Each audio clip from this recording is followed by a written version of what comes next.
Olá pessoal, meu nome é Viviane Ashioki, sejam bem-vindos ao Sapiência. Hoje eu gostaria de trazer um tema em reflexão, que é um tema que está sendo bem discutido aqui na comunidade brasileira no Japão. A questão do ajudar, de pessoas que vem aumentando bastante, pessoas com dificuldades financeiras.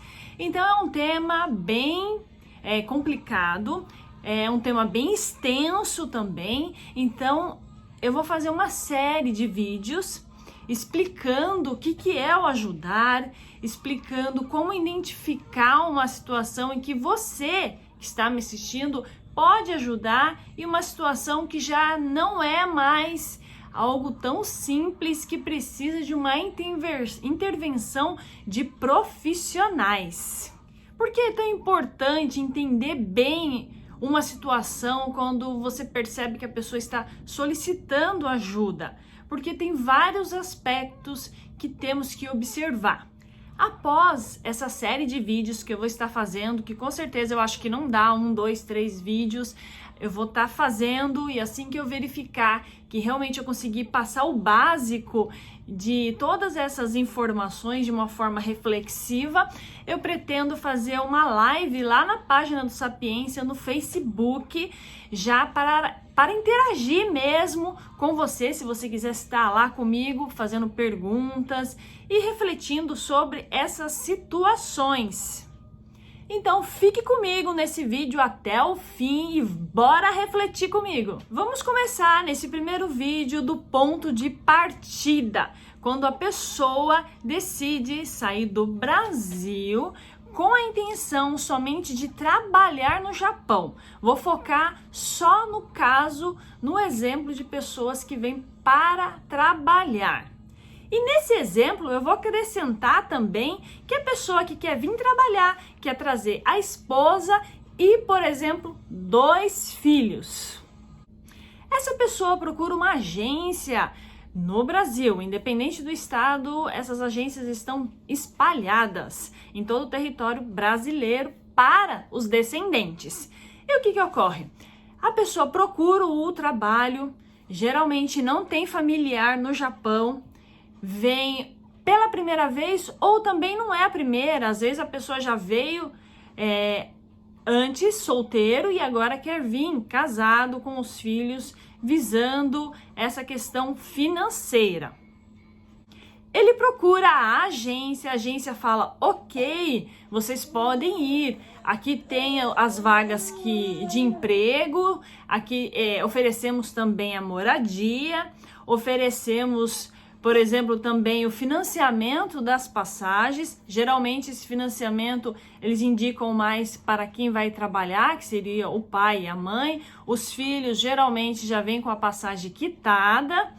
E também falar para você, tem a taxa de agenciamento, que geralmente as empreiteiras aqui no Japão falam que esse dinheiro não é para eles, é para as agências lá no Brasil, que não é um valor assim barato. Aqui no Japão gira em torno de 60 mil ienes, 150 mil ienes, então tem uma variação bem grande, não há uma tabela. Então uns pagam um pouco mais barato, o outro mais caro, mas de qualquer forma esse já é uma dívida, essa já é uma dívida que a pessoa vai ter que arcar. E a posição não é para o casal, paga individual, então para cada um. Então já é uma dívida legal, né? Eu não vou converter nenhum valor aqui em reais, porque se a pessoa quer vir para o Japão, está aqui no Japão, vai ter que esquecer de ficar convertendo em real aqui, porque a realidade do Japão é totalmente diferente da realidade do Brasil, e não tem como colocar Brasil dentro do Japão e nem Japão dentro do Brasil.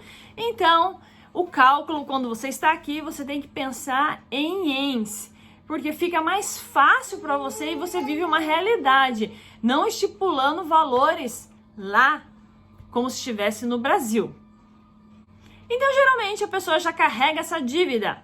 ela vem para o Japão com 2 passagens para pagar, mais a questão da colocação da vaga da cidade onde ela escolheu, tem a questão do valor da casa, que geralmente elas vêm parcialmente mobiliadas, pelo menos com a geladeira, com o fogão e com a máquina de lavar. Hoje em dia já não é tão comum ter a panela de arroz, porque um pouquinho mais à frente do vídeo a gente vai refletir sobre isso também. Então você pega a casa assim parcialmente mobiliada e gira em torno de uns 40 mil ienes. Tem casas que já vem o valor do aluguel embutido, internet, luz, água. Mas quando se tem já filhos, por exemplo, 2 filhos numa idade escolar, colocar aqui como exemplo um de 8 ou de 10 anos, eles vão cobrar taxa de consumo, porque gasta-se mais. Então aqui agora, por exemplo, que tá época de frio, se gasta muito o gás, que o banheiro é a gás. Aí tem a torneira quente, então você chega aqui e fala, eu não aguento o frio. Aí você vai usar água quente, vai usar o furô, porque você vê o furô lá, você vai querer ficar no furô, então você vai gastar, além da água, o gás também. Aí a conta já vem bem salgada, que é caro, não é assim barato. Então a pessoa vem com essas dívidas, a colocação, tem a questão do aluguel, a questão das passagens e os filhos. Aí entra uma outra questão muito importante que precisa ser refletida.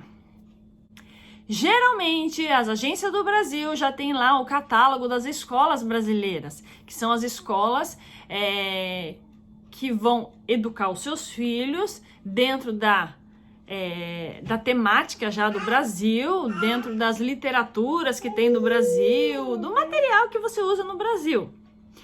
Ela vai estar usando aqui também no Japão. Então isso gera custos. Então você vai pagar essa escola.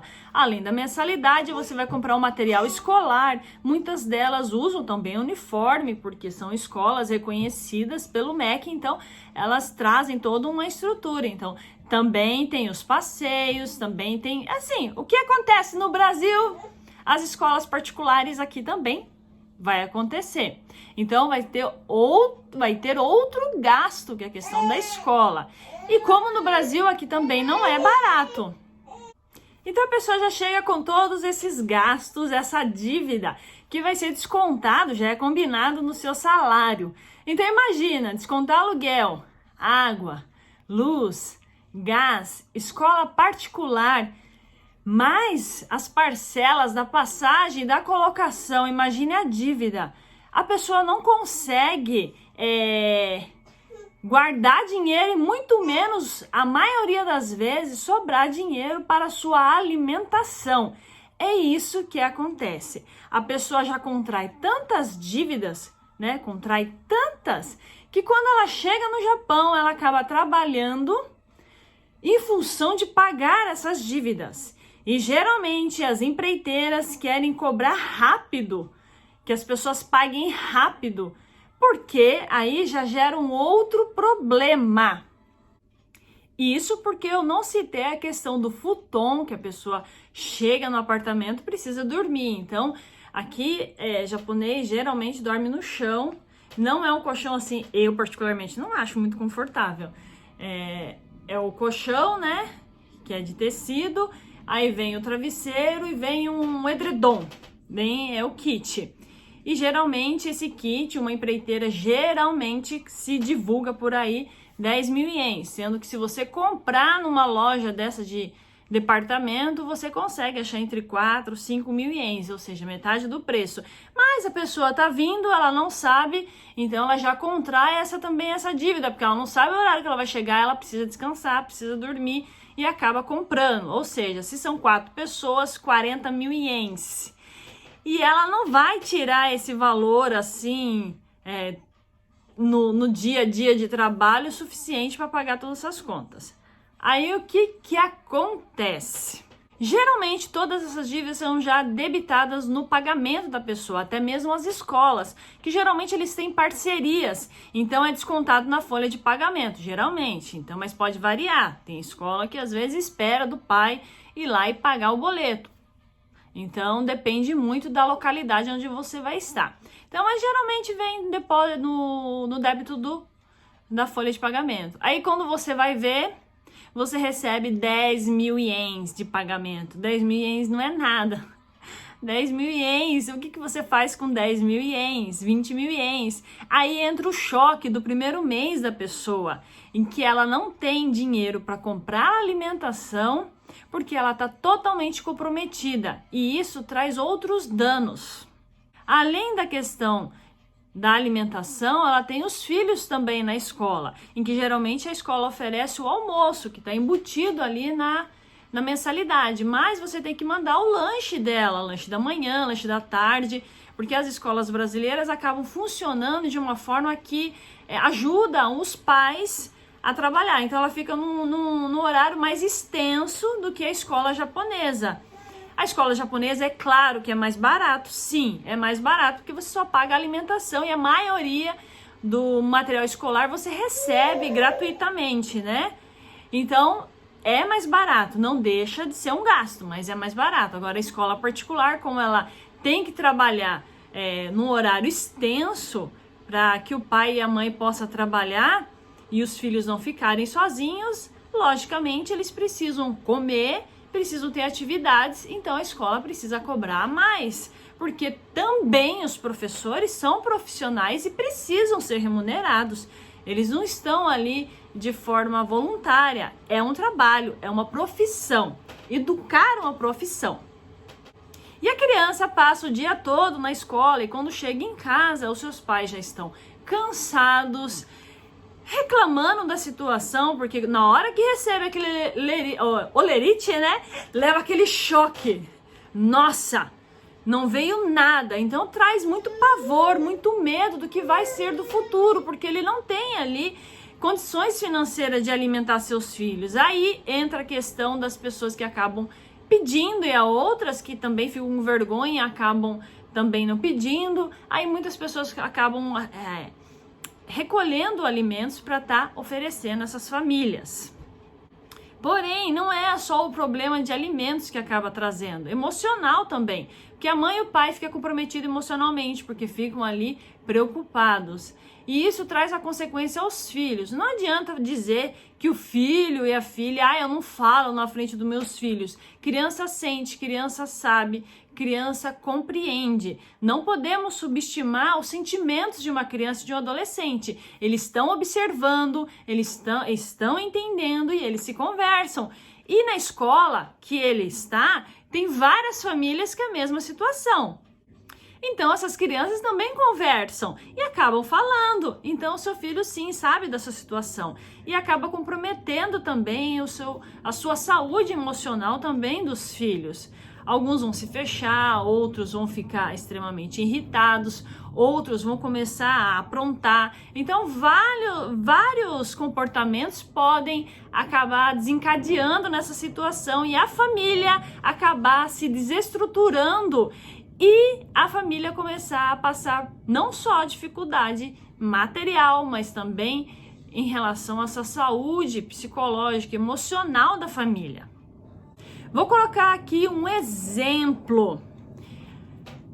Geralmente, as empreiteiras acabam alugando apartamentos numa mesma localidade, ou seja, coloca essas famílias aqui, esse exemplo que eu estou usando dessa família com essa dificuldade, várias. E essas crianças geralmente vão para a mesma escola.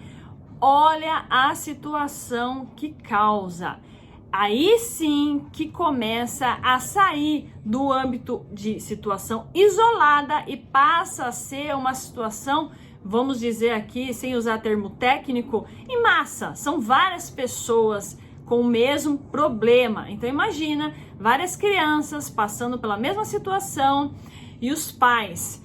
Chega final de semana, as crianças acabam não saindo para passear, ficam todo mundo lá no mesmo área livre, né, das crianças brincando no parque com a mesma situação, os pais em casa com a mesma situação, se torna um local com muitas dificuldades. Aí não é mais uma intervenção de uma pessoa ir lá e levar um alimento, já necessita de uma intervenção com profissionais, porque a questão já passou da questão material, já entrou na questão emocional.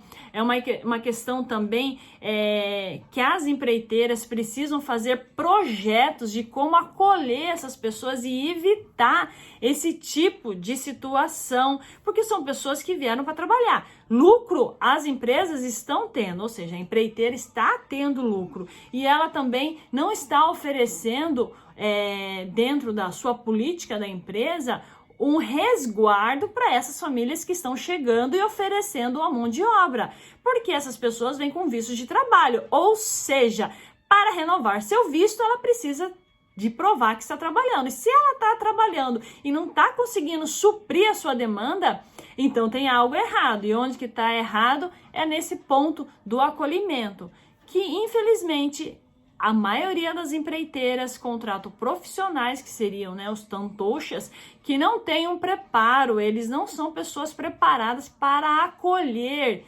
não são profissionais dessa área e nem recebem capacitação. Então acaba acolhendo a pessoa de uma forma inadequada e ali acontece de tudo. Pode acontecer violência doméstica, fora a falta de alimentação. Então, posso dizer que vira uma bomba relógio.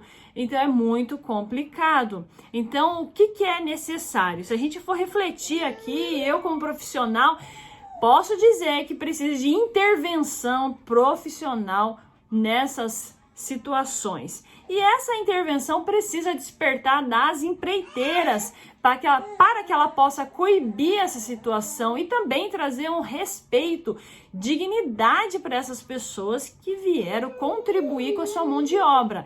Então, ela precisa se planejar melhor para que essas pessoas não fiquem sem o básico, que é a questão de alimentação. E também evita desse crescimento desfreado de pessoas dentro das redes sociais, colhendo dinheiro, alimentação, porque aí também traz um outro problema que eu vou trazer no próximo vídeo, que esse vídeo aqui para não ficar extenso, porque é muita coisa para se discutir em relação a isso, então eu vou dividir os vídeos, como mencionei lá no começo, então isso fica para o próximo vídeo, na próxima terça-feira.